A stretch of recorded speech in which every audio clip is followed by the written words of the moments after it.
कि हम लोग मथुरा और वृंदावन के पास रहते हैं, पास में ही है, बीच में दिल्ली आ जाती है। तो दिल्ली पांडवों की राजधानी थी, आपको पता ही है।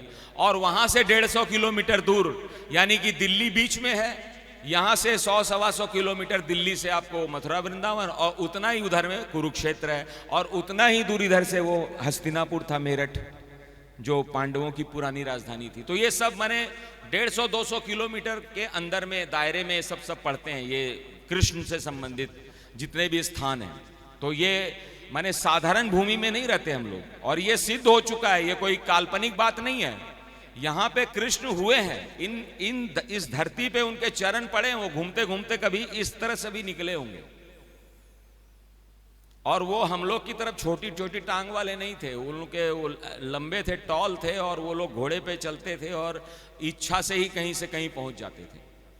तो हम लोग बहुत भाग्यशाली हैं कि एक तो भारत भूमि पे जन्म लिया हम लोगों ने, और भारत की संस्कृति कितनी महान है कि यहाँ पर देवी देवताओं की भूमि है ऐसी। अच्छा आप बताइए, कभी आप लोगों ने इंग्लैंड में जो, अच्छा चलिए हटाइए, आपने कभी अमेरिका माता की जय सुना है?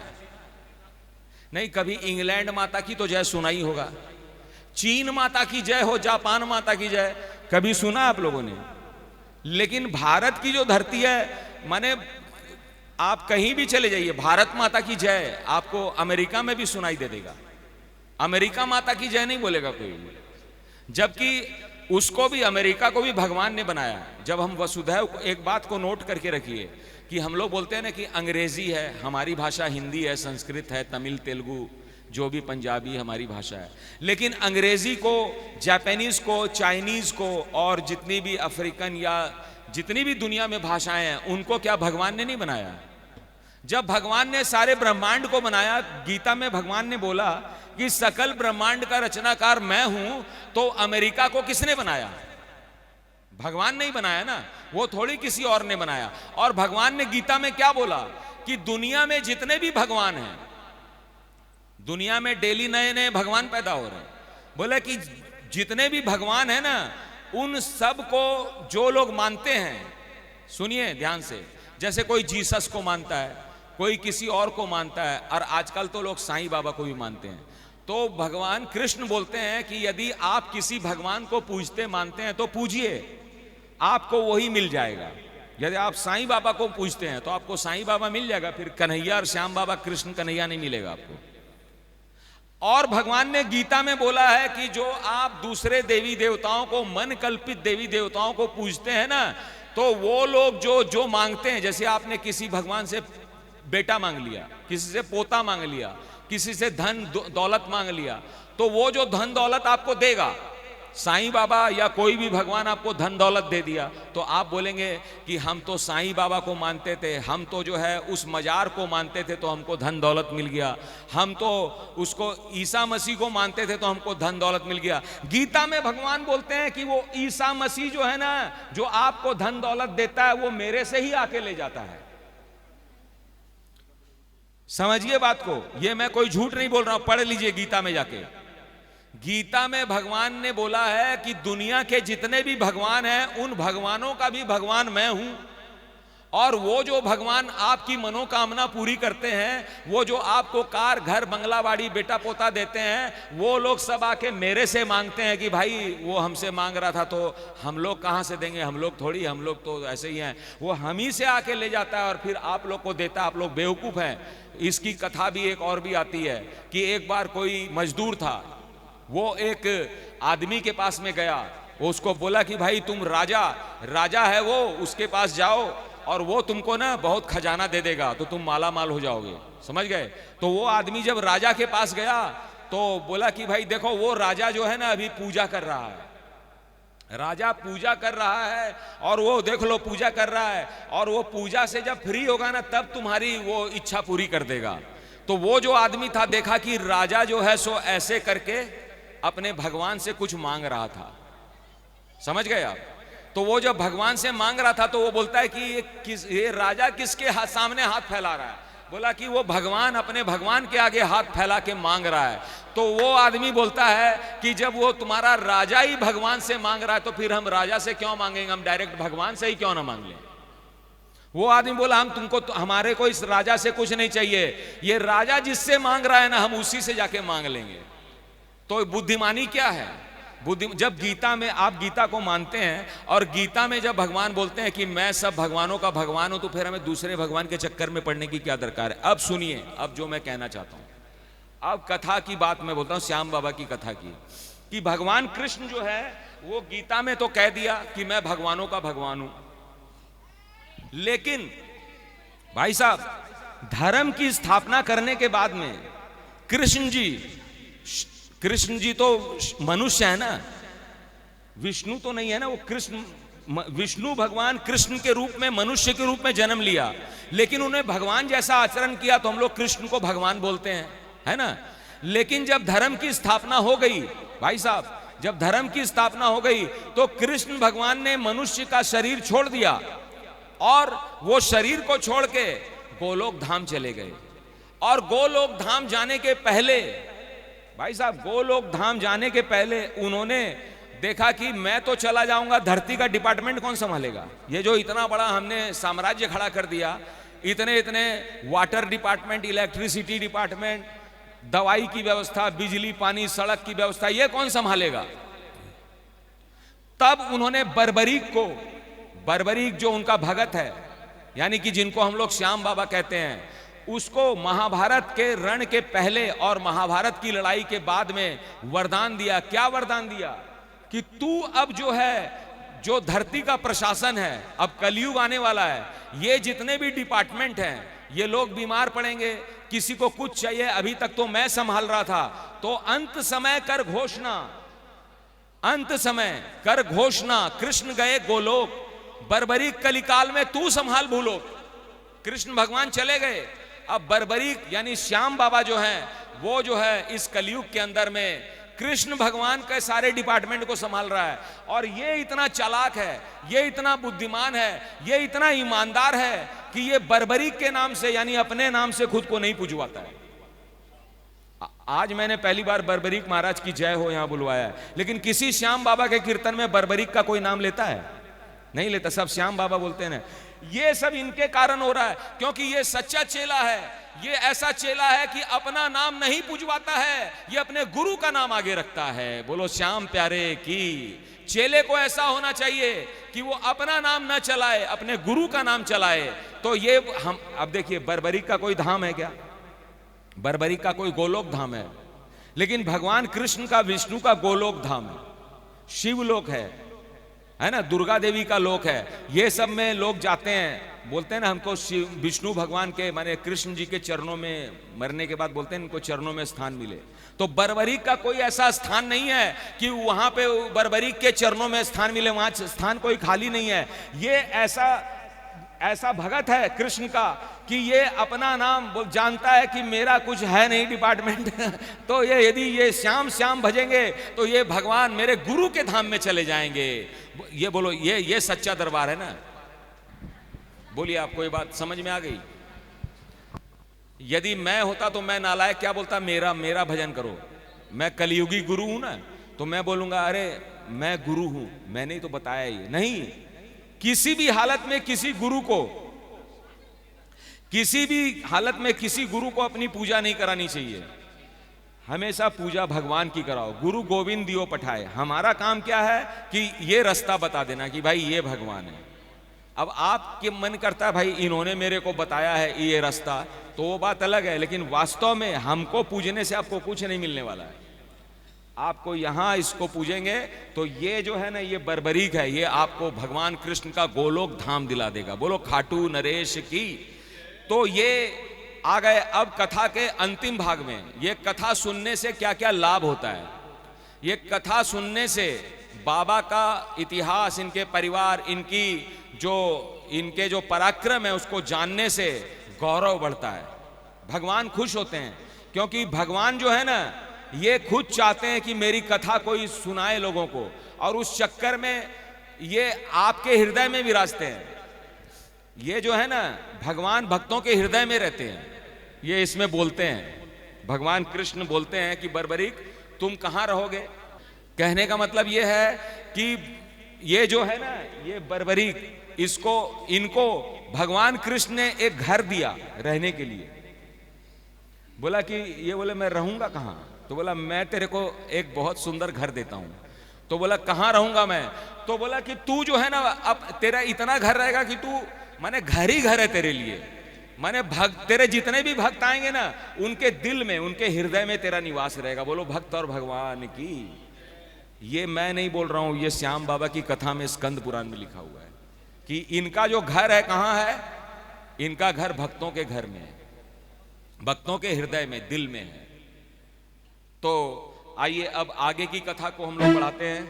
आगे की कथा में यह होता है कि महिसागर संगम से अब पांडव जा रहे हैं, तो वो जो भीमसेन है वो देवियों के दर्शन करना चाहते हैं, तो वो देवियों का अपमान करते हैं।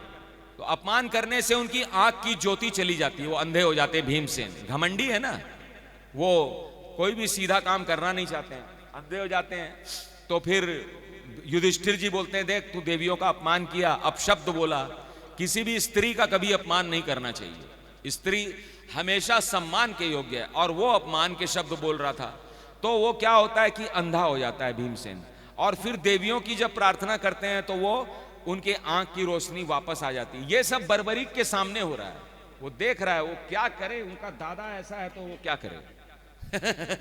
उनका जो दादा जो है उठा उठा के पटक के मारा, फिर भी नहीं सुधर रहे वो, तो बर्बरीक अब क्या करे, तो जान गया कि ये मेरा दादा है, अब वो कुछ नहीं कर सकता, इसलिए बर्बरीक के सामने हो रहा है। वो देवियां फिर प्रकट होती हैं और कहती हैं कि सुनिए सुनिए, फिर बात एक ध्यान देने वाली कि वो देवियां हैं कौन, ये जो महिसागर की देवियां हैं ये हैं कौन।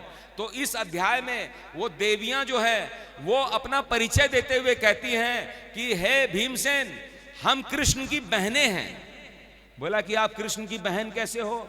तब वो देवी, एक देवी कहती है कि जिस दिन कृष्ण का जन्म जेल में हुआ था, देवकी और क्या नाम था, वासुदेव के जेल में हुआ था, कंस के कारागार में, उस दिन वो वासुदेव जो है ना वो टोकरी में बिठा के मेरे को ले गए थे वहां नंद बाबा के घर में। नंद बाबा के घर में उस दिन कन्या का जन्म हुआ था, और वो टोकरी में कन्या को लेके आ गए थे और लड़के को वहां छोड़ दिया, और लड़की को, और कंस को जब पता चला ना कि 8वीं लड़की पैदा हुई है तो वो लड़की को उठा के पटकने लगा, तो हाथ से छिटक के आकाश में स्थित हो गई थी। वो योग माया थी। बोला वो हम ही है, वो हम ही है। बोलो श्याम प्यारे की।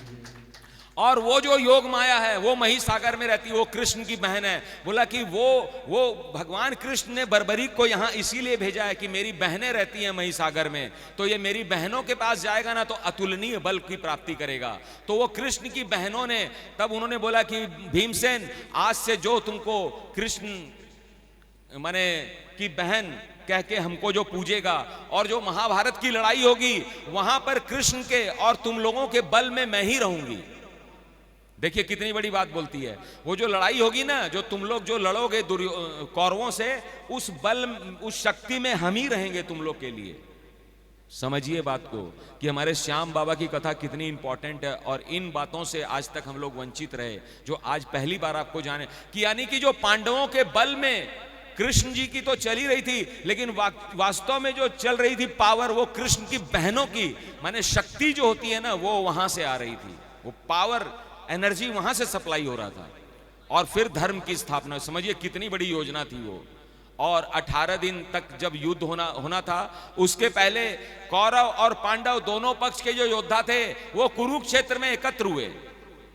एकत्र होने के बाद में वो अपने अपने शिविर में बैठ के सभी कोई डिपार्टमेंट बांट रहे थे कि तुम रथी होगे, तुम महासेनापति होगे, तुम महारथी होगे, इस तरह से ना तुम यहां से लड़ोगे, योजना बना रहे थे। और दोनों पार्टी के गुप्तचर जासूस जो होते हैं वो दोनों पार्टी में घुसे हुए थे वेश बदल के। पांडवों के पक्ष में भी कौरवों के गुप्तचर थे और कौरवों के पक्ष में पांडवों के गुप्तचर थे। तो पांडवों का एक गुप्तचर जो कि वहां से गुप्त सूचनाएं लेके आया था, और वो आके युधिष्ठिर जी के कान में जाके बोलता है कि सर हम कुछ सूचना लेके आए, सुन लीजिए। बोला क्या लाए हो? युधिष्ठिर का गुप्तचर आकर बोलता है कि कौरवों की सेना में बात हो रही है, वहां पर जो है भीष्म पितामह ने और द्रोणाचार्य ने और कृपाचार्य ने बोला कि हम लोग 15 दिन में युद्ध को समाप्त कर देंगे। और कर्ण ने तो हद कर दी, कर्ण ने कहा है कि वो 6 दिन में युद्ध को जीत जाएगा। ये सुन के युधिष्ठिर जी बोले अरे बाप रे बाप, 6 दिन में इतनी बड़ी बड़ी प्लानिंग चल रही उधर में।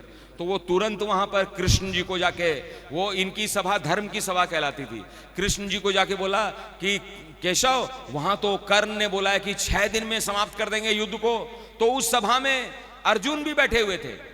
अर्जुन बोलते हैं कि ये तो कर्ण ने जो बोला है 6 दिन, ये तो बहुत ज्यादा है। अरे मैं गांडीवधारी अर्जुन, मैं तो इस युद्ध को 1 दिन में ही समाप्त कर दूंगा। ये जब बोला ना 1 दिन में, तब सब भगवान कृष्ण ने बोला वाह वाह, ये तो 1 दिन में कर सकता है। और जैसे ही कृष्ण ने बोला कि 1 दिन में कर सकता है, तो वहां तो सब खुशी की लहर दौड़ गई और ढोल नगाड़े शंख भेरी नरसिंगे जो युद्ध के वाद्य होते हैं ना, वो बजने लगे। वहां पे धम धम धम धम धम धम शोर बजने लगा कि अरे 6 दिन में, ये तो 1 ही दिन में युद्ध समाप्त हो जाएगा, 6 दिन तो बहुत ज्यादा होता है। तो उस सभा में बर्बरीक जी यानी हमारे श्याम बाबा भी बैठे हुए थे। कोई बोलता है कि बर्बरीक जी जो घोड़े पे बैठ के आ रहे थे, नहीं, जहां धर्म की बात होती है वहां पे श्याम बाबा पहले से विराजमान रहते हैं, वो कहीं से चल के नहीं आते हैं। आप जहां भी धर्म का आचरण कीजिए वहां श्याम बाबा पहले से विराजमान रहेंगे। तो इस वेदव्यास ने 5000 साल पहले लिख दिया कि ये कहीं से आए नहीं थे, वो तो पहले ही अपने दादा के साथ में, अपने चाचा के साथ में, अपने गुरु के साथ में खड़े हुए थे। उसी सभा में थे कुरुक्षेत्र में, जहां पे युद्ध के लिए प्लानिंग चल रही थी। और लेकिन जरा सा ये भी अपने दादा के ही पोते थे, तो इनके अंदर में भी वैसा ही पराक्रम था, देवियों से मिला हुआ, और इनको वरदान भी वैसा ही मिला था। इनके खून का, इनका स्वभाव भी वैसा था कि इन्होंने जब देखा कि भेरी नरसिंगे वाद्य बज रहे हैं, तो ये उस सभा में खड़े हो गए और जब ये बोलने लगे तो युद्ध के जितने वाद्य थे उनका वॉल्यूम डाउन हो गया और हमारे श्याम बाबा का वॉल्यूम हाईलाइट हो गया। और हमारे श्याम बाबा ने जैसे मेघ गरजता है ना, वैसे बोला कि ये जो दादा भीम जी दादा अर्जुन बोल रहे हैं कि मैं इस युद्ध का 1 दिन में समापन कर दूंगा, ये तो वीरों का अपमान है। अरे मैं महिसागर संगम से आया हूं तपस्या करके, मैं देवियों से सिद्धियां प्राप्त करके अतुलनीय बल भुजाओं में भर के लाया हूं। अरे मुझे यदि मौका दिया जाए तो मैं तो इस युद्ध को 1 मुहूर्त में ही जीत जाऊंगा।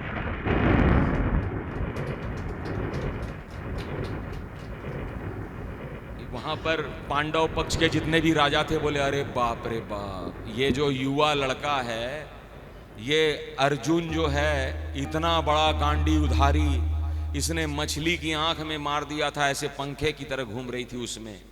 और ये लड़का बोलता है कि मैं तो 1 मुहूर्त माने 48 मिनट में ये युद्ध का समाप्त कर देगा। सबका तो हवा ही निकल गई, डाउन हो गए। तब जैसे कि इधर से पूछो ना ये कैसे क्या करेगा, वो बोलता उससे पूछो ना, सबकी हवा निकली हुई है। तो घूमते घूमते सब कृष्ण जी के पास पहुंचते हैं। तो कृष्ण जी तो सब कुछ जानते हैं, कृष्ण जी तो वहाँ एक्टिंग कर रहे हैं। क्या कृष्ण भगवान को पता नहीं है कि बर्बरीक कौन है और यहाँ क्या होने वाला है? भगवान को तो सब पता है ना, वो तो लीला कर रहे हैं। उन्होंने अर्जुन को अभी बताने वाले हैं कि यहाँ पे होने वाला क्या है, गीता का ज्ञान देंगे। तो गीता तो आप लोगों ने पढ़ी हुई है, अभी तो गीता हुई नहीं, अब तो होने वाली है ना। तो वो अभी कोई वहां पर जानता नहीं है कि ये जो कृष्ण है, ये जो केशव है, ये जो कन्हैया है, ये भगवान है, कोई नहीं जानता है। सब यही जानते हैं कि हम लोग में ज्यादा ब्रिलियंट है, ये थोड़ा एक्स्ट्रा ऑर्डिनरी नॉलेज रखता है, पावर इसके पास, बुद्धि है। लेकिन ये कोई नहीं जानता है कि ये साक्षात नारायण है, ये कोई नहीं जानता है वहां पर। और वो जना भी नहीं रहे हैं। बर्बरीक तो जानता है मेरे गुरु जी हैं, ये समझ रहे हैं मेरी बात को। तब भगवान कृष्ण जो है अनजान बन के बर्बरीक से पूछते हैं, अरे बर्बरीक तुम कैसे क्या करोगे, जरा बताओ तो सही, तुम इस युद्ध को 1 मुहूर्त में कैसे जीत जाओगे, बताओ। तुमने 9 करोड़ पलासी दत्तियों का एक क्षण में संहार तो किया था, लेकिन तुम ये मृत्युंजय से भी यानी कि शंकर भगवान से भी जो सेना नहीं जीती जा सकती, उसको तुम 1 मुहूर्त में कैसे जीत लोगे? ये इनको करके दिखाओ। तो करके दिखाओ, करके दिखाओ। ऐसे जब भगवान कृष्ण ने बोला ना, तो जैसे हनुमान जी रामेश्वरम तट पे बैठे हुए हैं चुप साध के, और वहां सीता का पता लगाने के लिए जाना है। और वहां पे अंगद जी बोलते हैं कि मैं तो जाऊंगा लेकिन लौट के नहीं आ सकता। कोई बोलता है मैं तो आधे दूरी तक जाऊंगा, कोई बोलता है जा सकता हूं। तब जामुवन जी हनुमान जी के पास गए और बोले अरे आप चुपचाप क्यों बैठे हैं? आपने तो बचपन में सूरज को निगल लिया था, सूरज तो बहुत दूर है और श्रीलंका तो पास में है, आप तो तुरंत ही जाके आ सकते हैं। तो जब हनुमान जी को उनकी शक्ति के याद दिलाया गया तो हनुमान जी पर्वत के समान हो गए और बोले कि अभी मैं चलता हूं। और फिर हनुमान जी दौड़ के, जैसे हवाई जहाज दौड़ के आकाश में उड़ता वैसे दौड़ के वो उड़ के चले गए। वैसे यहां पे भगवान कृष्ण ने कहा बर्बरीक को, कैसे करोगे कैसे करोगे कैसे करोगे। तो बर्बरीक भी जो है, बर्बरीक जी भी पर्वत के समान बड़े हो गए, विशाल हो गए, उनकी भी भुजाएं पर्वत के समान फैल गई, आकाश में जो है उनका मस्तक टच होने लगा। और उसके बाद में बर्बरीक जी ने कहा, ठहरिए आप लोग रुकिए, देखिए ये मेरा एक बाण मैं निकालता हूं। और याद रखिएगा बर्बरीक जी के दोनों कंधों पे तरकस है, एक कंधे पे नहीं है, इसमें लिखा हुआ है दोनों कंधों पे तरकस है। तो समझिए कितने बाण थे उनके पास। उन्होंने एक बाण निकाला और विजय, वो 3 बाण आप लोग बोलते हैं लेकिन अनगिनत बाण थे। आप बताइए, एक में 2 रहेगा, एक में 1 रहेगा। उनके पास में ऐसे ऐसे बाण थे, सिर्फ बाण ही नहीं थे, अनेक प्रकार के अस्त्र शस्त्र से विभूषित किया था। 3 बाण तो चलिए मान लेते सिंबॉलिक था, लेकिन हमारे बाबा के पास अनगिनत आयुध थे, अनगिनत अस्त्र शस्त्र थे। वो सिर्फ जिसका ध्यान कर लेते थे ना, वही मिसाइल उनके पास आ जाता था, उनको रखने की भी दरकार नहीं पड़ती थी। जैसे आजकल मिसाइलों को स्टोर करने के लिए स्टोर रूम होते हैं ना बड़े बड़े, ड्रोन्स को रखने के लिए, मिसाइलों को रखने के लिए। उस जमाने में तो मिसाइल अदृश्य होते थे, बस ब्रह्मास्त्र को याद किया तो ब्रह्मास्त्र आ गया, आग्नेय अस्त्र को याद किया तो आग्नेय अस्त्र आ गया। ये तो एक सिंबॉलिक था, कुछ वो सैंपल रखते थे अपने पास में। और फिर सुनिए, बर्बरीक जी ने एक बाण निकाला। और बर्बरीक जी के धनुष का नाम क्या है, कौन बताएगा? कोई नहीं बताएगा। अर्जुन के धनुष का नाम क्या है? गांडीव। राम जी के धनुष का नाम क्या है? राम जी के धनुष का नाम कोदंड है। हाँ, शिव के धनुष का नाम क्या है? पिनाक है। सबके धनुष का अलग अलग नाम है। तो श्याम बाबा यानी बर्बरीक के धनुष का नाम आप लोग को आना चाहिए कि नहीं आना चाहिए, बताइए। कोई पूछ देगा तो क्या बोलेंगे? अब सुनिए, याद रखिएगा, बर्बरीक के धनुष का नाम घोर है। घोर जैसे घटा घनघोर होती है ना, वैसे ही घोर, इनके धनुष का नाम घोर है। इन्होंने अपने घोर नामक धनुष पे एक बाण को संधान किया और उसके पहले वो जो विजय से दिव्य विभूति प्राप्त की थी उसको लिप्त कर दिया। और लिप्त करने के बाद में बोला कि देखिए ये बाण चला रहा हूं मैं, देवी का प्रदत्त, देवी से प्राप्त बाण है ये, और इसमें विजय से जो भस्म लिया था वो लगा दिया। अब मैं इसको संधान कर रहा हूं। इस युद्ध में जिसका जिसका भी मृत्यु स्थान है उसमें ये डॉट डॉट लगा देगा, चिन्ह लगा देगा। और उन्होंने जैसे ही बाण चलाया, पूरा जो कुरुक्षेत्र था उस लाल भभूति से बादल की तरह, और वो ड्रॉप ड्रॉप करके जैसे बादल पानी बरसता है ना, वैसे डॉट गिर, और जिसकी जिसकी मृत्यु जहां जहां पर थी वहां पर उसके सबके डॉट लगने लगा। किसी को यहां लगाया, माने किसी की मृत्यु यहां थी, किसी की यहां थी। भीष्म पितामह के तो पूरे शरीर में लग गया, क्योंकि उनके रोम रोम में बाण लगे थे। अब भगवान कृष्ण की भी मृत्यु निश्चित है, भगवान कृष्ण की भी। तो भगवान कृष्ण ने अपने बाएं पैर के तलवे में चेक किया कि सब कुछ सही चल रहा है कि नहीं। भगवान को तो पता ही है, भगवान से कुछ छुपा हुआ थोड़ी है। भगवान कृष्ण ने अपने बाएं पैर के तलवे में देखा तो वहां पर भी लाल सिंदूरी भस्म लगा हुआ था।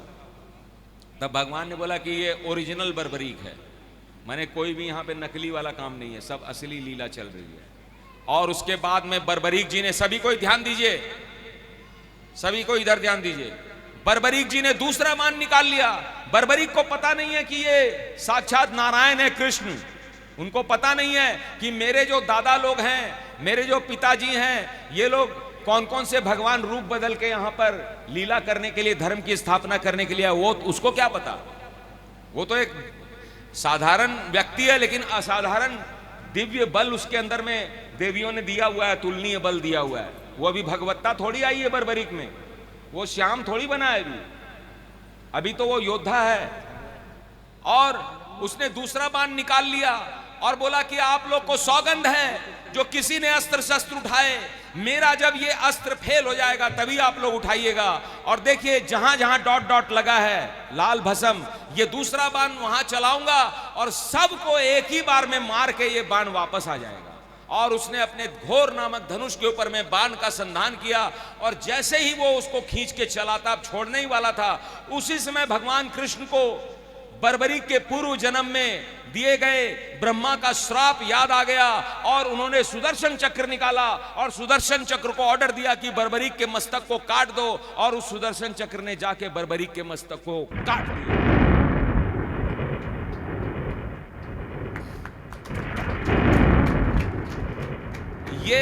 ये गौरव की बात है। भगवान के हाथ से मुक्ति मिलती है, मृत्यु नहीं मिलती है। भगवान के हाथ से मृत्यु नहीं मिलती है, भगवान के हाथ से मुक्ति मिलती है। मिलती है कि नहीं मिलती है? क्या रावण को जो है मृत्यु मिली थी या मुक्ति मिली थी? क्या कंस को मृत्यु मिली थी, मुक्ति? ये लोग भगवान के हाथ से मरे थे। भले ही इन लोगों ने अधर्म का काम किया, लेकिन जाते जाते इन लोगों ने भगवान का नाम ले लिया था, राम का अंत में भी ले लिया था, तो भी इनको मुक्ति मिल गई। तो भगवान के हाथ से मृत्यु मिलना मुक्ति का। तो बर्बरीक को जब वहां पर भगवान ने उसके धड़ को और शीश को अलग कर दिया तो रोना धोना मच गया। सब कोई देखने लगे कि क्या हुआ वहां पर, क्या हुआ भाई, ये कैसे हो गया, ये अचानक ये क्या हो गया। घटोत्कच रोता रोता आया, मेरे पुत्र को किसने मार दिया। अब वहां कौन बताए, अब वहां पर कौन बताए कि ये बर्बरीक को किसने क्यों किस लिए मारा है, क्योंकि कृष्ण भगवान उस केस में लिप्त हैं। अब कृष्ण जी जो है बताएं कि भाई ये बात है, तो उनकी बात पे विश्वास कौन करेगा, उसको ओके कौन करेगा। एक आदमी गवाह देने वाला भी तो होना चाहिए। तो वहां पर महिसागर संगम की 14 जो देवियां हैं जिन्होंने बर्बरीक को अतुलनीय बल प्रदान किया था, वो वहां पर प्रकट हो गई। बोलो महिसागर संगम की 14 देवियों की। सिद्धांबिका, योगेश्वरी, ताणेश्वरी च चंडिका। सिद्धांबिका, योगेश्वरी, ताणेश्वरी च चंडिका। तारा कपाला, क्रोड़ माता, एक वीरा चर्चिका। भूतांबिका, त्रैलोक्य विजया, सुवर्णा हर सिद्धि च। त्रिपुरा सहित तह प्रगति सम्मुख, चतुर्दश श्री देविका।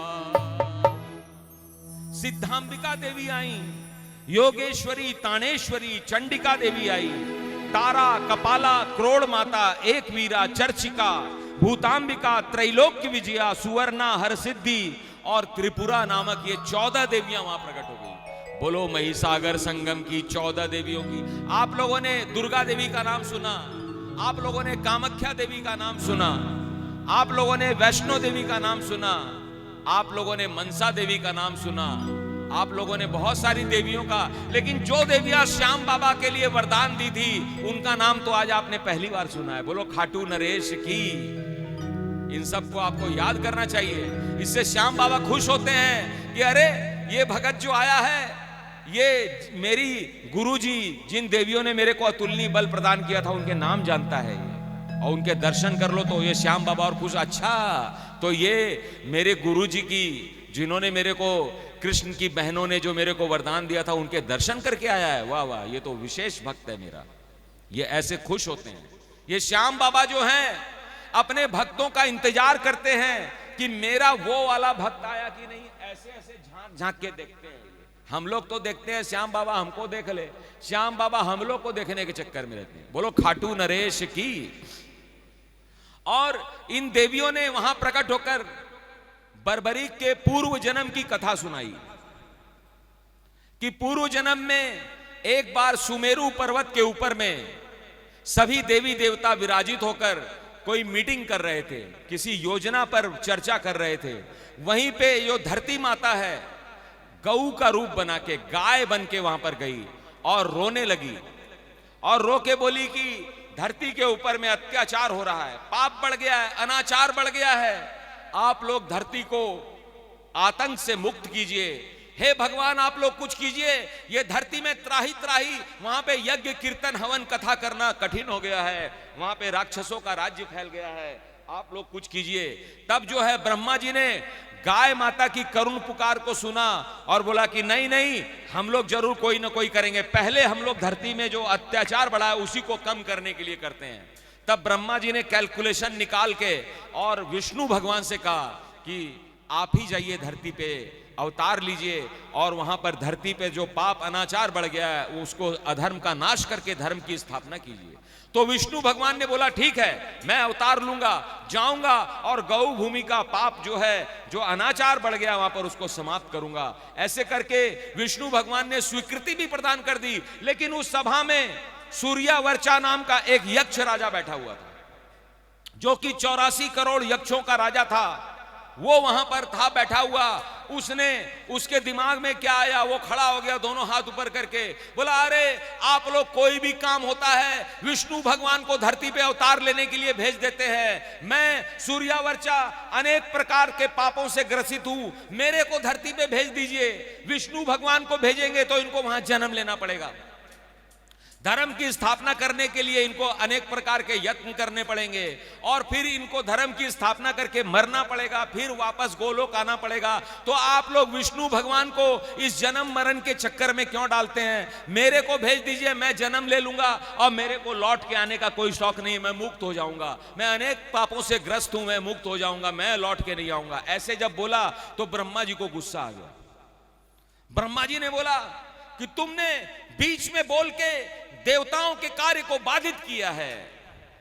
जो काम शंकर भगवान अकेले नहीं कर सकते उसको तुम अकेले कैसे कर सकते हो? आज तुमने देवताओं के कार्य को बाधित किया है। जब ये भगवान विष्णु धरती पर जन्म लेके धर्म की स्थापना करेंगे, उस दिन तुम जो है ऐसे ही आज की तरह आओगे और बोलोगे कि मैं ही धर्म की स्थापना कर दूंगा, मैं तो एक मुहूर्त में ही कर दूंगा, उसी समय सुदर्शन चक्र से तुमको मुक्ति मिलेगी। बोलो कृष्ण कन्हैया लाल की। जब ऐसे कहा तब भगवान कृष्ण ने देवियों की बात को बोला, ये सही बोल रही है। और फिर भगवान ने, कृष्ण ने, देखिए सुनिए, चंडिका देवी से कहा कि हे चंडिका देवी, ये जो बर्बरीक का मस्तक है ये मेरे भक्त का मस्तक है। ये जो धरती पे गिरा हुआ है, धड़ से अलग हो गया, ये मेरे भक्त का मस्तक है। इसमें अमृत छिड़क के इसको राहु के शीश के समान अजर अमर कर दो। आप जब जाते हैं श्याम बाबा के सामने में और उनके दर्शन करते हैं और फिर देखते हैं कि आपका रोजगार चल जाता है, आपको धन की प्राप्ति हो जाती है, आपको ऐश्वर्य की प्राप्ति हो जाती है। क्यों प्राप्ति हो जाती है? क्योंकि वो जो शीश है बाबा का, ये राहु के शीश के समान। राहु जो होता है, किसी भी ज्योतिषाचार्य से पूछ लीजिएगा, राहु जो है ना, अचानक धन लाभ प्राप्त करा देता है। अचानक आपके पास करोड़ों रुपया आ जाएगा, अचानक आपको कुछ भी मिल जाएगा। तो ये राहु, इसलिए श्याम बाबा के सामने जैसे लोग जाते हैं और इनको गौर से देखते हैं, आंख से आंख मिलाते हैं, उसका काम बन जाए। बोला अरे मेरे साथ तो चमत्कार हो गया। कोई भी ऐसा आदमी नहीं मिलेगा जो बोलेगा कि मेरे साथ कुछ नहीं हुआ। करंट मारता है वहां, फ्लो होता है करंट, इसीलिए लाखों लोग जाते हैं वहां पर। वहां इनमें करंट है एक तरह का। जैसे इनके सामने जाता है ना आदमी, करंट मारता है और वो बोलता है अरे बाप रे बाप। तब जो है, मैं भी श्याम बाबा के पास में गया था बहुत साल पहले, तो मेरे साथ क्या हुआ मैं एक भजन के माध्यम से आपको बताना चाहता हूं। पहली पहली बार में ही श्याम ने अपना लिया, पहली पहली बार में ही श्याम ने अपना लिया। भावों को परख सच, भावों को परख सच, श्याम ने सपना किया। पहली पहली बार में श्याम ने अपना लिया, पहली पहली बार में श्याम ने अपना लिया।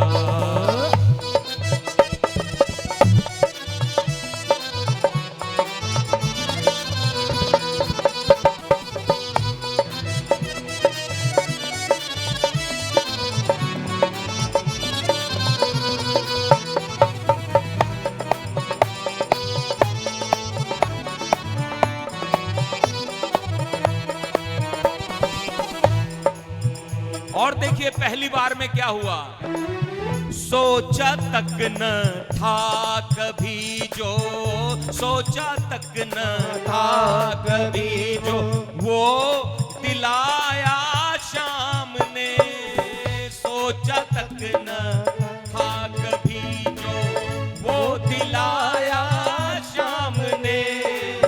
शाम भज कर के दिवाली, शाम भज कर के दिवाली, चाहा जब तब मना लिया।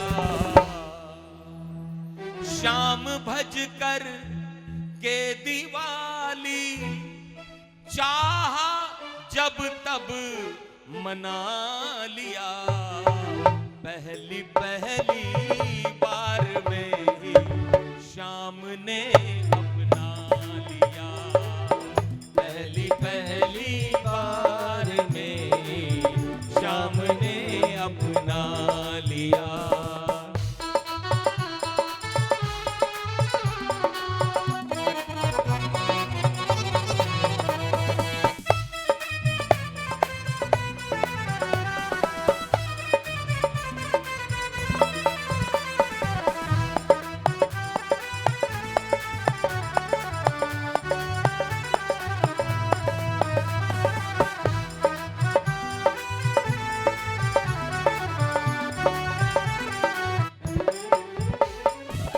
भाग्य की ही बात है जो, भाग्य की ही बात है जो, है हमारे संग शाम। भाग्य की ही बात है जो, है हमारे संग शाम। जैसे भाई जैसे बंधु, जैसे भाई जैसे बंधु, जैसे हो अपना पिया। ये श्याम बाबा हमारे साथ हर समय रहता है। कैसे रहता है? जैसे भाई जैसे बंधु, जैसे हो अपना पिया। पति की तरह रहता है। अरे ये तो जगत पति है, ये आपका भी पति है, उनका भी पति है, पुरुष का भी पति है और स्त्री का भी पति है, क्योंकि वो जगत पति है। पशु का भी पति है, पक्षी का भी पति है, नदी का भी पति है, पहाड़ का भी पति है। ये संसार के हर विषय हर वस्तु का पति है। जैसे भाई जैसे बंधु, जैसे हो अपना पिया। पहली पहली बार में शाम ने अपना लिया, पहली पहली बार में शाम ने अपना लिया। भावों को परख सच, भावों को परख सच, शाम ने सपना किया। पहली पहली बार में शाम ने अपना लिया, पहली पहली बार में शाम ने अपना लिया, पहली पहली बार में शाम ने अपना लिया। बोलो श्याम प्यारे की जय। तो देखा आपने कि श्याम बाबा पहली बार में जो इनकी शरण में जाता है, उसी समय में ये उसको पहचान लेते हैं कि इससे क्या काम लिया जा सकता है। और फिर वो जब आपके दिल को देखते हैं तो वो ये सोचते हैं कि ये इसकी जो आत्मा है ना, ये विशेष प्रकार की है, इससे कोई विशेष कार्य कराया जाए। तो वो आप जो चाहेंगे ना कि मैं कोई फैक्ट्री लगा लूं, ये लगा लूं, कभी कभी तो आपको वो मिल जाएगा, लेकिन कभी कभी वो चाहेंगे वही काम होगा। बोलो खाटू नरेश की। तो उन्होंने कहा कि ये मेरे भक्त का मस्तक है, इसको अमृत छिड़क कर राहु के शीश के समान अजर अमर कर दो। और आप देखते हैं कि जैसे ही हम श्याम बाबा के सामने जाते हैं तो श्याम बाबा की दृष्टि और हमारी दृष्टि जब मिलती है तो वहां पर एक चमत्कार का अनुभव होता है। बोलता है अरे हमको तो आज ऐसा अनुभव हुआ। और वही बात आती है कि पहली पहली बार में ही श्याम ने अपना लिया। और फिर जब बर्बरीक जी ने आंखों को खोला, देवी ने जब चंडिका देवी ने अमृत छिड़का और जब उनकी आंख खुली बर्बरीक जी के मस्तक की, तो सामने में उन्होंने कृष्ण को देखा, देवियों को देखा, प्रणाम किया और बर्बरीक जी का वहां पर फिर से जन्म होता है। बर्बरीक जी का जो मस्तक कट गया था तो वो उनका शरीर अलग हो गया। अब देवियों ने उनके मस्तक को जब अमृत छिड़का भाई साहब, जब अमृत छिड़का तो उनका मस्तक फिर से जीवित हो गया। उसके बाद में भगवान कृष्ण ने उनको वरदान दिया। क्या दिया वरदान? कि ब्रह्मांड में जब तलक वसुधा चंद्र रवि द्युतिमान हो, नक्षत्र तारे हो, सूर्योदय का सर्वदा गुणगान हो, देवियों के लोक में तेरा सदैव प्रवास हो, और तेरे भक्त के हृदय में तेरा वास हो, देवी देवों मध्य तेरा सुहृदय सम्मान हो, भक्तों द्वारा पूज्य हो, तेरा सदा ही मान हो, तेरे दयामय तरस से हर रोग का उपचार हो, शिशु रोग पीड़िका पीड़ितों पर कृपा का संचार हो। भगवान कृष्ण ने बर्बरीक के मस्तक को वरदान दिया कि इस ब्रह्मांड में जब तक सूरज चांद तारे नक्षत्र हैं, चमक रहे हैं, हे बर्बरीक, हे सुहृदय, तुम्हारा नाम होगा, तुम्हारा गुणगान होगा, देवियों के लोक में विशेष रूप से तुम्हारा वास होगा, आवागमन होगा, प्रवास होगा, माने तुम आते जाते रहोगे, और देवियों के मध्य में तुम्हारा सम्मान होगा, भक्तों के हृदय में तेरा वास होगा, भक्तों के हृदय में तेरा वास होगा। और जो भी, जैसे कि आज बच्चे के जन्मदिन पे बच्चे के लिए ही श्याम बाबा बोलते हैं ना, कि जो अच्छे लोग होते हैं उनके घर में ही श्याम बाबा आ जाते हैं, तो आज वही श्याम बाबा ही आ गए यहाँ पे दर्शन देने। जैसे शबरी माता के घर में राम जी गए थे, तो वो यहाँ जो बच्चों का जन्म हुआ है और जो बच्चे गेस्ट आए हुए हैं, उनको कोई रोग ना हो, उनको कोई विशेष तरह की बीमारी ना हो बचपन में होने वाली, उसके लिए ये श्याम बाबा आशीर्वाद देते हैं। वो बीमारियां नहीं होती है, वो हो जाए किसी को तो दूर हो जाती है। तो बर्बरीक ने जब आंख खोली तो वो भगवान कृष्ण से बोलते हैं कि हे केशव, मैं ये युद्ध देखना चाहता हूं। तब बर्बरीक जी के मस्तक को उन्होंने जो वरदान दिया था, और उसके बाद में उसको एक ऊंचे पर्वत के ऊपर में रख दिया जहां से युद्ध दिख सकता था। अब आप सुनिए कि बर्बरीक जी के मस्तक को काट दिया था, सुदर्शन चक्र से काट के मुक्ति प्रदान कर दी थी, और फिर काटने के तुरंत बाद देवियों को बोल के अमृत से छिड़कवा के राहु के शीश के समान अजर अमर कर दिया। बोलिए अमर शीश की। तो बाबा का जो शीश है वो क्या है? अमर शीश है। आप लोग सीख लीजिए, जब भी बाबा के सामने जाएं तो क्या बोलिए? अमर शीश कीजिए। इनका जो शीश है, जब तक सूर्य चंद्रमा तारे नक्षत्र रहेंगे तब तक अजर अमर शीश है इनका, ये ऐसे ही रहेगा। समझ गए? तो कहने का मतलब है कि बर्बरीक जी का यानी हमारे श्याम बाबा के रूप में दोबारा जन्म हुआ है। तो आज हम लोग देव मिलो है माने आज श्याम बाबा के रूप में हमें बर्बरीक जी का मस्तक मिला है, शीश मिला है। इनके शीश की पूजा होती है। इनके धड़ का अंतिम संस्कार कर दिया गया था, स्कंद पुराण में लिखा है। भाई साहब, इनके धड़ का अंतिम संस्कार हो गया, पंच तत्वों में विलीन कर दिया गया। भगवान को इनके मस्तक से काम था, इसलिए इनके मस्तक को अमृत छिड़कवा के अजर अमर कर दिया। इसलिए हमारे श्याम बाबा के मस्तक की पूजा होती है, और इनका मस्तक राहु के शीश के समान है, तुरंत फलदायी है। तो आज देवियों ने अमृत छिड़क के इनके मस्तक को पुनर्जीवन दिया है। आज हमें श्याम बाबा मिले हैं। आइए हम लोग आनंद मनाएं, परमानंद मनाएं, नाचे गाएं, खुशी मनाएं। अरे देव मिलो है माने आज, बधाई सारे भगतान। देव मिलो है माने आज, बधाई सारे भगतान। जी आयो मोरवी को लाल, बधाई सारे भगतान। जी आयो मोरवी को लाल, बधाई सारे भगतान, बधाई सारे भगतान।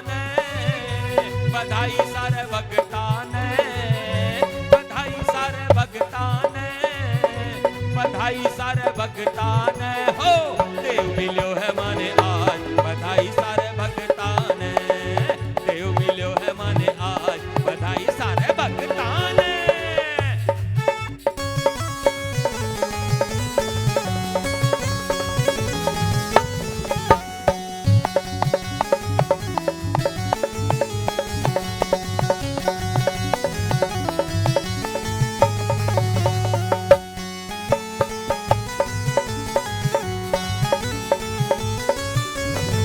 बाटो मिठाई सब भगतान, बाटो मिठाई सब भगतान, देव बधाई सब भगतान, देव बधाई सब भगतान, बाटो मिठाई सब भगतान, देव मिठाई सब भगतान। उड़ रहे हो रंग गुलाल, उड़ रहे हो रंग गुलाल, बधाई सारे भगतान, उड़ रहे हो रंग गुलाल, बधाई सारे भगतान।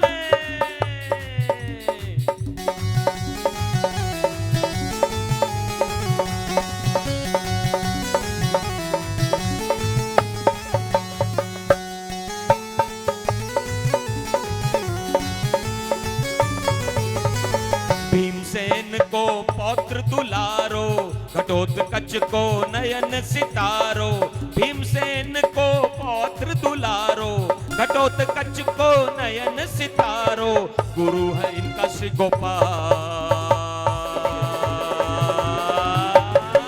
गुरु है इनका श्री गोपाल, बधाई सारे भगतान, गुरु है इनका श्री गोपाल, बधाई सारे भगतान, बधाई सारे भगतान, बधाई सारे भगतान, बधाई सारे भगतान, बधाई सारे भगतान हो, जियायो मोरबी को लाल, बधाई सारे भगतान हो, जियायो मोरबी को लाल, बधाई सारे भगतान।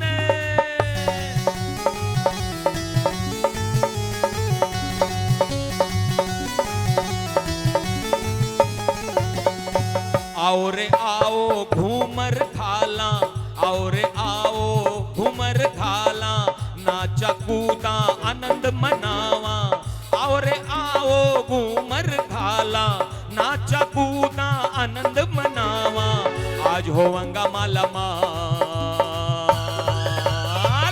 आज होवंगा माला माल, बधाई सारे भगतान, आज होवंगा माला माल, बधाई सारे भगतान।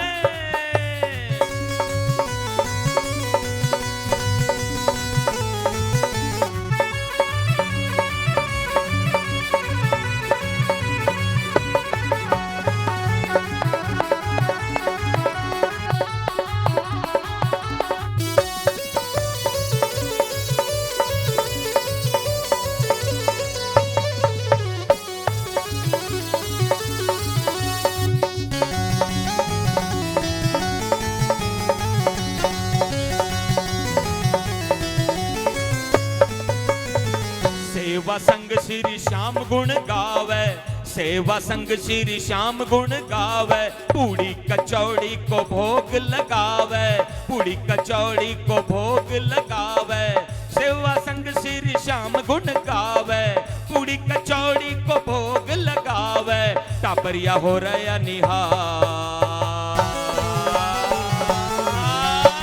टापरिया हो रहा निहाल, बधाई सारे भगतान, टाबरिया हो रहा निहाल, बधाई सारे भगतान, देव मिलो है माने आज, बधाई सारे भगतान, जियायो मोरबी को लाल, बधाई सारे भगतान, बधाई सारे भगतान, बधाई सारे भगतान, बधाई सारे भगतान, बधाई सारे भगतान, बधाई हो, बधाई हो, बधाई हो।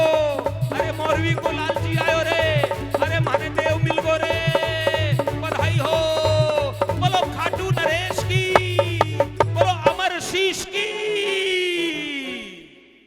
तो आपने देखा कि कैसे बर्बरीक जी ने बोला कि मैं तो एक मुहूर्त में ही कर दूंगा, और फिर उन्होंने दिव्य भभूति वाला बाण चलाया और फिर सबके मृत्यु स्थान को चिन्हित किया, और फिर जो घटनाएं हुई, देवियां प्रकट हो गई, और फिर जब चंडिका देवी ने अमृत छिड़का तो प्राण संचरित हो गए, और फिर उन्होंने बोला कि मैं युद्ध देखना चाहता हूं। तो केशव ने यानी कि कृष्ण भगवान ने बर्बरीक के मस्तक को ऊंचे पहाड़ पे रख दिया, बोला कि यहां से दिखेगा। और फिर 18 दिन तक युद्ध चला। 18 दिन तक, जो गीता के 18 अध्याय हैं, 700 श्लोक हैं, वो युद्ध 18 दिन तक चला। 18 दिन के बाद में दुर्योधन के मरते ही सारे राक्षस जो थे, अधर्मी थे, उनका नाश हो गया।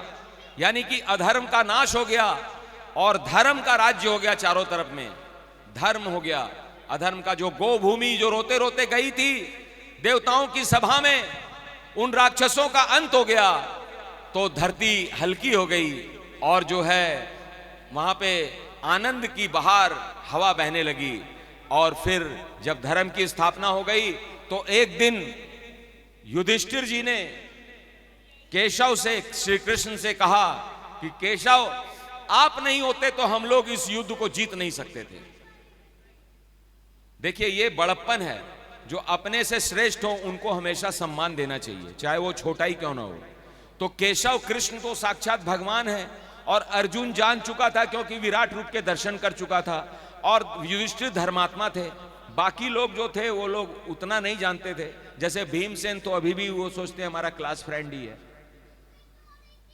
तो युधिष्ठिर जी ने जब बोला कि केशव, आपने हमें रण सागर से पार उतारा है, तो ये भीमसेन को अच्छा नहीं लगा, क्योंकि भीमसेन ने गीता नहीं सुनी थी, भीमसेन ने विराट रूप के दर्शन नहीं किए थे। क्योंकि भगवान अहंकारी लोगों को दर्शन नहीं देते हैं, पहले उसके अहंकार का मर्दन करते हैं तब दर्शन देते हैं। समझ गए मेरी बात को? तो भीमसेन ने बोला कि बड़े भैया, कुरु पुत्रों को 100, धृतराष्ट्र के 100 पुत्रों को तो मैंने मारा है, और आप जो है कि जो रथ जिसने हाका, जिसने ड्राइवर का काम किया, अर्जुन का रथ ही तो हाका था केशव ने, आप उनकी बड़ाई कर रहे हैं कि आपने हमें रण सागर से, अरे काम तो किया मैंने, मारा मैंने, और आप कृष्ण की बड़ाई करते हैं। अरे आप अर्जुन की बड़ाई कर देते। आप जो है मेरे से आपको चिढ़ है तो आप अर्जुन की प्रशंसा करते, लेकिन आपने ना अर्जुन की करी ना मेरी करी। और जो ड्राइविंग का काम कर रहे थे केशव, कृष्ण, जो अर्जुन का रथ हाँक रहे थे, उसकी आप बोल रहे हैं कि आपने रणसागर से पार उतारा। तब वहां पे दुविधा उत्पन्न हो गई कि भाई अब क्या होगा। तब जो है बोला कि भाई वो जो बर्बरीक का मस्तक है वो युद्ध देख रहा था ऊंचे पहाड़ से, चलो उसके पास चलते हैं, बर्बरीक के मस्तक के पास, वही बताएगा कि किसने कैसे किसको मारा, क्योंकि उसने पूरा युद्ध देखा है। तो भीमसेन जी बोले कि वो तो मेरा पोता है, मेरा पोता है, उसके पास जाऊंगा तो वो तो मेरा ही पक्ष लेगा, क्योंकि मैंने वास्तव में मारा भी है सबको। तो वो गए और आगे बढ़ के भीमसेन ने अपने पोते बर्बरीक को कहा, अरे बर्बरीक का तो मस्तक वरदान देने के बाद अब तेरा वो पोता थोड़ी रहा, वो तो भगवत्ता प्राप्त हो गई है उसको, अभी और एक बार भगवत्ता मिलने वाली है। तो जो भगवान होते हैं, जो सच्चे न्यायाधीश होते हैं, वो भेदभाव नहीं करते हैं, वो पक्षपात नहीं करते हैं। बर्बरीक जी ने कहा कि मैंने तो एक ऐसे योद्धा को लड़ते हुए देखा है जिसको देख के मैं डर गया, क्योंकि आज तक मैंने ऐसा वीर नहीं देखा था। बोला क्या देख लिया तुमने जो तुम डर गए? बोला अरे डरने वाली बात ही थी, उसके तो बाएं 5 मुख थे, जो लड़ने वाला था ना उसके बाएं साइड में 5 मुख थे, दाहिने में एक ही मुख था, माने दाएं साइड में एक और बाएं में 5 मुख था। 14 उसके हाथ थे और उनके 14 हाथों में अनेक प्रकार के शस्त्र थे। बाएं हाथ में दाईं ओर में बाएं हाथ में 10 हाथ थे और दाहिनी ओर 4 हाथ थे। 10 4 14 हो गया, इधर में 10 इधर में 4। बाएं हाथ में त्रिशूल लेके रखा था, बाएं हाथ में त्रिशूल, दाएं में सुदर्शन चक्र लेके रखा हुआ था, चक्र था, और उसके शीश के ऊपर में जटाएं थी, शीश में जटाएं थी, और बाएं तरफ में जो था जटा थी, और दाहिने तरफ का जो मस्तक था वो मुकुट लगा हुआ था। बताइए कैसा डिजाइन का आदमी था, माने आधा तो शंकर जैसा दिख रहा है और आधा विष्णु जैसा दिख रहा है। देखिए ये बात जो मैं बता रहा हूं ये स्कंद पुराण में लिखा हुआ है, ये मनगढ़ंत बात नहीं है। आप लोग ये सुनते हैं कि काली चंडिका देवी ने रक्तपान किया, कहीं नहीं लिखा हुआ है इसमें। ये बर्बरीक जी बोल रहे हैं, हमारे श्याम बाबा बर्बरीक के मस्तक, जो कि अभी आधा वरदान उनको मिल गया, वो बोल रहे हैं बिना पक्षपात किए। बोल रहे कि आधा तो जटा थी, आधे में मुकुट था, आधे में चंद्रकला थी बाएं तरफ में, और दाहिने तरफ में कौस्तुभ मणि था। उसको देख के मैं भय से डर गया। ऐसा पुरुष हमने देखा सुना नहीं था आज तक कि बाएं अंग में भस्म था, दाएं में चंदन था। उसी समय में इधर नहीं फेंकूंगा, उसी समय में आकाश से देवताओं ने पुष्पों की वर्षा कर दी। बोलो कृष्ण कन्हैया लाल की जय। देखिए मेरे एक डायलॉग से आप लोग को हंसी आ गई, तो लीजिए अपना काम भी हो गया, मेरे को आप लोग को खुश करना था तो खुश भी कर दिया। बोलो श्याम प्यारे की, बोलो शंकर भगवान की, बोलो विष्णु भगवान की। देखिए जो आदमी सच्चा होगा वो दोनों पक्षों की बात को सुनेगा। ये नहीं कि आप जाके मेरे बारे में इनको कुछ बोल देंगे और ये बोलेंगे कि ये आदमी बेकार है। नहीं, इनको मेरी भी बात सुननी पड़ेगी, फिर इनको जज है तो इनको डिसीजन लेना पड़ेगा। हमारे श्याम बाबा से सीखिए। हमारे श्याम बाबा दूध का दूध और पानी का पानी अलग करते हैं, चाहे उनका दादा ही क्यों ना हो, उनका दादा ही क्यों ना हो, अपना दादा, वो उनका भी पक्ष नहीं लेते हैं, जो सही बात होती है उसका पक्ष लेते हैं। बोलिए खाटू नरेश की। और वहां पर ज्ञान का प्रकाश फैल गया। जैसे ही उन्होंने बोला ना, सही निर्णय दिया, तो कृष्ण भगवान ने बोला कि ये सही बोल रहा है। लेकिन जो घमंडी आदमी होता है उसको इस बात पर भी विश्वास नहीं होता है। भीमसेन को सर अभी तक भी घमंड चूर नहीं हुआ, वो बोलता है बेकार बोलता है, मेरा पोता बेकार है। दादा को नहीं समझता है, दादा के विरोध में चला गया, ये कैसा पोता है। जब वो बोले ना कि मूड खराब हो गया ना भीमसेन का, तो कृष्ण भगवान समझ गए कि ये बहुत बड़ा घमंडी है इसका घमंड चूर करना पड़ेगा। भगवान कृष्ण उसी समय में भीमसेन को ऐसे खींच के पीछे ले गए और अपने वाहन गरुड़ के ऊपर बिठा के श्रीलंका के तट पे ले गए। श्रीलंका के तट पे ले गए, सुनिए। और श्रीलंका के तट पे, यहां पे किसी को पता ही नहीं है कि कृष्ण और भीमसेन कहां गए हैं। वो लोग आपस में बातचीत कर रहे हैं और इतनी देर में ये लोग श्रीलंका तट पहुंच गए। और वहां पर पहुंच के भगवान कृष्ण ने गरुड़ को थोड़ा नीचे किया और बोला भीमसेन को, देखो तुमको वो तालाब दिख रहा है? बोला हाँ दिख रहा है। बोला तुम अपने आप को बहुत बड़ा होशियार समझते हो ना, तो जाओ इस तालाब में डुबकी लगाओ और इस तालाब के तल की मिट्टी लेके आ जाओ। भीमसेन बोला इसमें कौन सी बड़ी बात है, लीजिए अभी जाता हूं। वो गरुड़ के ऊपर से ही हेडिंग लगा दिया, गरुड़ के ऊपर से ही छलांग लगा दिया तालाब में और डुबकी लगा के अंदर गया। अंदर जा रहा है, उसको तल ही नहीं मिल रहा है। थोड़ी देर के बाद में वो बाहर लौट के आया, अरे कहां मरने भेज दिया था आपने, वहां तो राक्षस मिल गए, ये कैसा तालाब है, इसका तो तल ही नहीं मिल रहा था। अरे बाप रे बाप, वो कौन से राक्षस थे, उनसे तो मैं किसी तरह प्राण बचा के आया हूं। अरे आपने केशव, आपने मेरे को कहां भेज दिया था? तो केशव ने बोला तुम तो अपने आप को बहुत होशियार समझते थे, तुम तो बोलते थे कि तुम ही ने सबको मारा है, तो तुम अब इस तल, तुम 30 मार अपने आप को समझते हो, तो तल की मिट्टी लेके क्यों नहीं आए? बोला अरे बाप, पता नहीं कितना गहरा है, इतना पानी है, राक्षस थे इसके अंदर में, जान बचा के आया हूं। तो बोला देखो अभी मैं तुमको दिखाता हूं। और भगवान कृष्ण ने अपने पैर के अंगूठे से, ये जो अंगूठा है ना, ऐसे खड़े खड़े ही, जैसे ये जो कटोरा है ना, ये तालाब समझ लीजिए, जैसे इस कटोरे को पैर से कोई गिरा दे, उड़ेल दे पानी को, उसी तरह उस उतने बड़े तालाब को भगवान कृष्ण ने अपने पैर के अंगूठे से उलट दिया और उसके जो राक्षस थे वो सब मर गए, उसका पानी लुढ़क के बह गया और वहां पर जो थी राक्षस का जो आतंक फैल गया था वो समाप्त हो गया। तब जाके भीमसेन भगवान कृष्ण के चरण में गिर गया, बोला कि जिस तालाब का था मैं नहीं पा सका, उसको अपने पैर के अंगूठे से कैसे? तो बोला यही तो फर्क है तुम में और हम में, जो तुम आज तक नहीं समझ सके थे। बोलो कृष्ण कन्हैया लाल की। बोला अरे महाराज, अब वो चरण पे गिर गया कृष्ण के, बोला अरे तेरी के, हम तो आपको अपना क्लास फ्रेंड समझ रहे थे, हम तो आपको अपना दोस्त समझते थे, आपके साथ पता नहीं क्या क्या कांड हमने किया है, हैं? आपको कितना अपमानित किया हमने, और हम ये नहीं समझ पाए कि आप साक्षात नारायण हैं।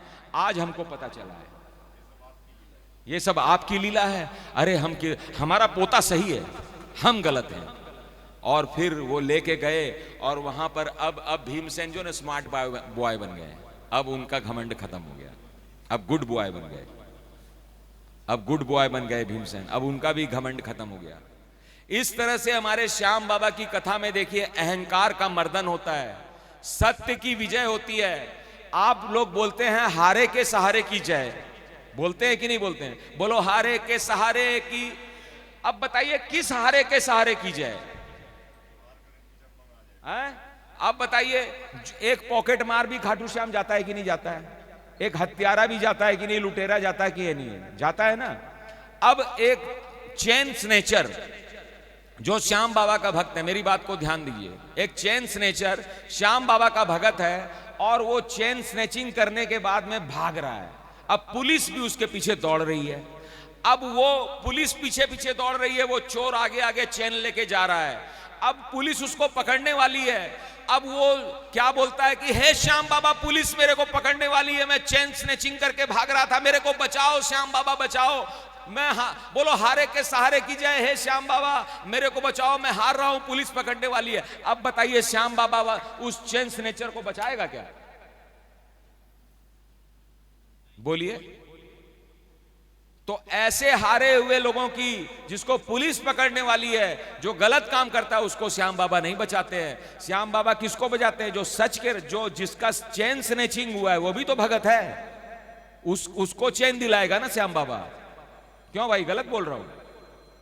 इसीलिए हमने बोला, बोलिए सत्य के सहारे की, धर्म के सहारे की, न्याय के सहारे की जय। क्योंकि वो चोर भी बोलता है हारे के सहारे की जय, तो ऐसे नहीं चलेगा। चोरी करने वाले हारे हुए आदमी की सहारे नहीं करता है ये। और इस तरह से भगवान कृष्ण ने अपनी जो प्रभुताई है, जो ईश्वरत है, जो वरदान देने की क्षमता है, जो पीड़ा हरने का जो गुण है, ये सारा कुछ बर्बरीक जी को भगवान कृष्ण ने सौंप दिया। और इस प्रकार से भगवान कृष्ण तो चले गए और बर्बरीक जी को यहां धरती का सारा संभाल दिया। और इसके बाद में वेदव्यास जी ने, जिन्होंने ये ग्रंथ लिखा है, उन्होंने बर्बरीक जी की वंदना करी है। अब आप लोग उस वंदना को सुनिए। और जो इसमें लिखा हुआ है कि वैशाख महीने के कृष्ण पक्ष की त्रयोदशी, देखिए ध्यान से सुनिए। यदि श्याम बाबा से कृपा, विशेष कृपा और भी प्राप्त करना चाहते हैं, तो इसमें जो वेदव्यास जी ने लिखा है वो क्या तिथि बताई है? वो बताई है वैशाख महीने के कृष्ण पक्ष की त्रयोदशी जो चली गई उस दिन, और सावन महीने की जो अमावस्या तिथि अब आने वाली है, यानी कि जो गुरु पूर्णिमा आएगी, उसके बाद में जो फिर वो अमावस्या आएगी ना सावन की बीच में, उस श्रावणी अमावस्या के दिन जो 100 दीपक, जो दीपक जल रहा है ना, इस तरह का 100 घी का दीपक चासिए घर में या मंदिर में। और चास के ये जो मैं अभी आपको एक मंत्र बता रहा हूं, एक प्रार्थना बता रहा हूं, इसको वहां पढ़ना है, गाना है, श्याम बाबा का भजन इसी से करना है। वो क्या है देखिए, मैं गा के बताता हूं। जयति जयति बर्बरीक जय जय, विजयी मूर्ति सुप्रतीक जय जय। जयति जयति जयति बर्बरीक जय जय, विजयी मूर्ति सुप्रतीक जय जय। जयति बर्बरीक महावीरा, जयति अक्षराजा रणधीरा। 84 करोड़ परिवारा, अति प्रसिद्ध है यक्ष तुम्हारा। योनि राक्षसी मिली शापवश, क्रोधित ब्रह्मा के प्रतापवश। जयति जयति बर्बरीक जय जय, विजयी मूर्ति सुप्रतीक जय जय। केशव ने उपदेश सुनाया, गुप्त क्षेत्र सन्मार्ग बताया। महिसागर संगम निवासिनी, देवी चतुर्दश जग प्रकाशिनी। 3 वर्ष तक उनको ध्याया, अतुलनीय बल साधन पाया। जयति जयति बर्बरीक जय जय, विजयी मूर्ति मूर्ति सुप्रतीक जय जय। महजीवा निश्चरी संहारा, रेपलेंद्र निश्चरी विदारा। द्रुह द्रुह दुष्ट खच्चरी मारा, 9 करोड़ भट क्षण निस्तारा। दावानल बन निश्चर जारा, सारा नाग लोक उद्धारा। जयति जयति बर्बरीक जय जय, विजयी मूर्ति सुप्रतीक। बने नाग कन्या परिहारक, होकर महाब्रह्मवत धारक। ब्राह्मण विजय सुयज्ञ संभाला, जय जय हो तुमरी प्रतिपाला। बर्बरीक बलवान निराला, भीम गर्व मर्दन कर डाला। हुए प्रवृत्त कुरुवंश संहारन, मुहूर्त मात्र हरि सैन्य संहारन। जयति जयति बर्बरीक जय जय, विजयी मूर्ति सुप्रतीक जय जय। नमस्कार है बर्बरीक को नमस्कार है। त्राहि माम प्रभु रक्ष माम, प्रभु रक्ष माम। प्रभु कृपा करो प्रभु दया करो, प्रभु दया करो। प्रभु जयति जयति बर्बरीक जय जय, विजयी मूर्ति सुप्रतीक जय जय। हे द्विजोत्तम गण सुनो हो, सुदिन मावस श्रावणी। अथवा कृष्ण त्रयोदशी, वैशाख का दिन पावनी। स्तुति यह शतदीप के संग गाए, जो सूर्योदय समक्ष पूरी का भी हो निवेदित। तो मुदित होते हैं यक्ष,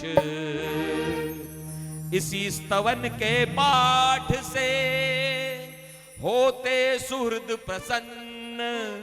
पाकर अतुलित संपदा, हो विपन्न संपन्न। ये जो स्तुति मैंने अभी पढ़ी है, ये संस्कृत में है, उसको हमने हिंदी में कर दिया है, क्योंकि संस्कृत भी याद होना चाहिए, लेकिन संस्कृत पढ़ने का लड़खड़ा जाएंगे, तो ये हिंदी में गा सकते हैं। और इसमें लिखा गया है इस मंत्र में कि जो वैशाख कृष्ण पक्ष त्रयोदशी को और सावन की अमावस्या को पूड़ी बनाएगा, घर में पूड़ी, खीर पूड़ी बना लीजिए, आलू पूड़ी सब्जी बना लीजिए, है ना, हलवा पूड़ी बना लीजिए, और वो बना के 100 दीपक चास के जो बर्बरीक जी की ये वाली स्तुति गाएगा, उससे बर्बरीक जी प्रसन्न हो जाते हैं, यानी श्याम बाबा प्रसन्न हो जाते हैं। और जो विपन्न होता है, विपन्न माने जो गरीब होता है, जिसके पास कोई साधन नहीं होता है, वो संपन्न बन जाता है। और जो संपन्न हो जाता है, जो है पहले से संपन्न, वो दाता बन जाता है, दाता, वो दानी बन जाता है। उसके पास इतना धन संपदा वैभव आ जाता है कि उसके पास रखने की जगह नहीं होती है, तो वो दान करने लगता है, और जैसे ही वो दान करता है और माल उसके पास आने लगता है। तो आप लोग सोच लीजिए कि आप लोग क्या बनना चाहते हैं। बोलो खाटू नरेश की जय, बोलो बोलो प्रेमियों श्याम बाबा की जय, बोलो बोलो प्रेमियों श्याम बाबा की जय, खाटू वाले की जय, श्याम बाबा की जय, खाटू वाले की जय। बोलो बोलो प्रेमियों श्याम बाबा की जय, बोलो बोलो प्रेमियों श्याम बाबा की जय। कर्पूर गौरम करुणावतारम, संसार सारम भुजगेन्द्रहारम। सदा वसंतम हृदयारविंदे, भवम भवानी सहितम नमामि।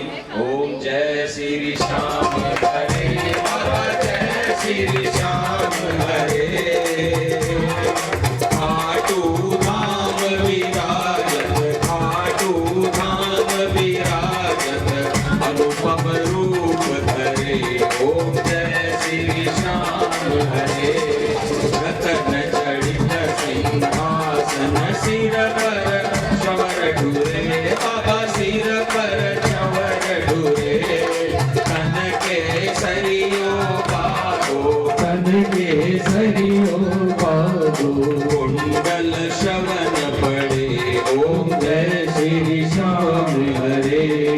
कल पुष्पों की माला, सिर पर मुकुट धरे, बाबा सिर पर मुकुट धरे।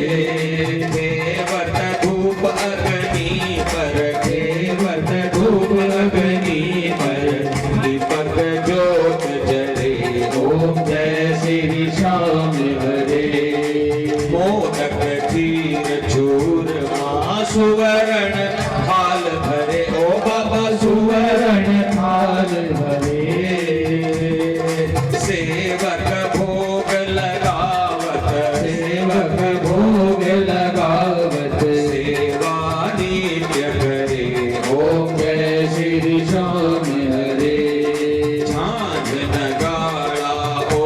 घड़ियावल शंख मृदंग धुरे बाबा शंख मृदंग धुरे भक्त आरती गावे दास आरती गावे जय जयकार करे ओम जय श्री श्याम हरे जो जावे फल पावे सब दुख से उबरे ओ बाबा सब दुख से उबरे सेवक जन निज मुख से बालक जन निज मुख से श्याम श्याम गुजरे ओम जय श्री श्याम हरे श्याम बिहारी जी की आरती जो कोई नर गावे बाबा जो कोई नर गावे कहत आलू सिंह स्वामी भक्त मनोहर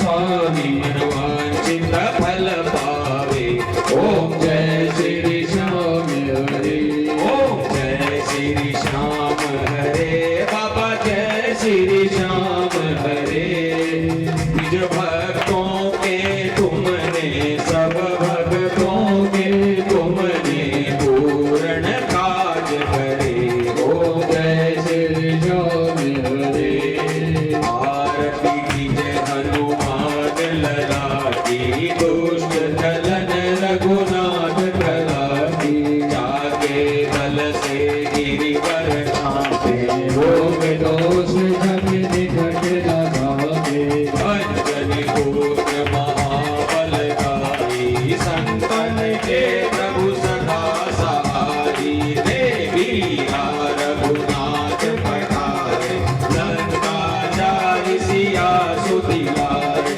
लंका सुकोट समुद्र सियारी जात पवन सुत बार नलाय लंका ज्वारी असुर संहारे सिया राम जी के काज सवारे लक्ष्मण मूर्छित पड़े सकारे आन संजीवन प्राण उबारे बैठी पाताल घोर चमकारे अहि रावण की भुजा उतारे भाए भुजा असुर जल मारे करने भुजा सर्व जन हारे सुर नर मुनि जन आरती उतारे जय जय जय हनुमान उचारे पंचन काल कपूर लोचारी आरती करत अंजना माई जो हनुमान जी की आरती गावे बसी गई गोद परम पद पावे संत विद्वंस किए रघुराई तुलसीदास स्वामी तीर बिहारी आरती कीजे हनुमान लला की दुष्ट दलन रघुनाथ कला की हाथ जोड़ विनती करूं सुनियो चित्त लगाए दास आ गयो शरण में रखियो मारी लाय धन्य डोडारो देश है खाटू नगर सुना अनुपम छवि श्री श्याम की दर्शन से कल्याण श्याम श्याम तो मैं रटूं श्याम है जीवन प्राण श्याम भक्त जग में बड़े उनको करो प्रणाम खाटू नगर के बीच में बड़ो आपको धाम फागुन शुक्ला मेला भरे जय जय बाबा श्याम फागुन शुक्ला द्वादशी उत्सव भारी हो बाबा के दरबार से खाली जाए न कोई उमापति लक्ष्मीपति सीतापति श्री राम लज्जा सबकी राखियो खाटू के श्री श्याम पान सुपारी इलायची अतर सुगंध भरपूर सब भक्तर की विनती दर्शन देव आलू सिंह को प्रेम से धरे श्याम को ध्यान श्याम भक्त पावे सदा श्याम कृपा से मान बोलो खाटू नरेश की धर्म की अधर्म का प्राणियों में विश्व का गो माता की गंगा माता की गायत्री माता की सनातन धर्म की सनातन धर्म शास्त्रों की अमर शीश की सत्य के सहारे की धर्म के सहारे की न्याय के सहारे की आर्य के सहारे की अमर शीश की जयकारा वीर बजरंगी का हर हर महादेव नमः पार्वती पतये ओम आवाहन आगमनं न जानामि विसर्जनं पूजां चैव न जानामि क्षम्यतां परमेश्वर त्वमेव माता च पिता त्वमेव गुरुः च सखा त्वमेव विद्या द्रविणं त्वमेव त्वमेव सर्वं मम देव देव गुरुर्ब्रह्मा गुरुर्विष्णु गुरुर्देवो महेश्वर गुरुर्साक्षात् परब्रह्म तस्मै श्री गुरुवे नमः। ओम पूर्णमदः पूर्णमिदं पूर्णात् पूर्णमुदच्यते पूर्णस्य पूर्णमादाय पूर्णमेवावशिष्यते। ओम शांति शांति शांति।